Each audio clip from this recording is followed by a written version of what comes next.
ہمارے بزرگ جو بھی بات کہتے تھے درست ہوتی تھی. گھر میں روشنی رزق سے ہوتی ہے اور آپ کا بھی تجربہ ہوگا بات بالکل درست ہے. جب رزق آتا ہے تو وہ اپنے ساتھ بے شمار خوشیاں بھی لاتا ہے.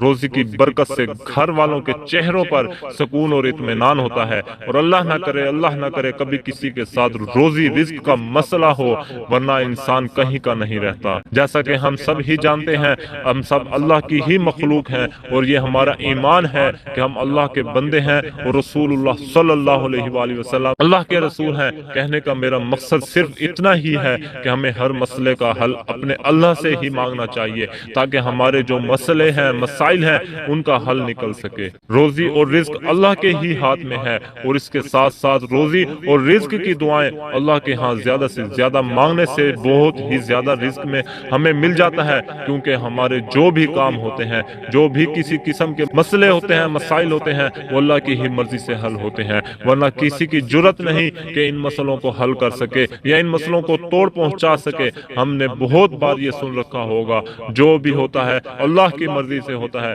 تو کیوں اگر ہم پر کسی بھی قسم کی کوئی مشکل آن پڑتی ہے، کسی بھی قسم کی کوئی بھی مشکل کا سامنا ہم کر رہے ہوتے ہیں، تو ایسا نہیں ہے کہ اللہ تعالیٰ نے ہمیں کسی بھی نفرت کا نشانہ بنایا ہے.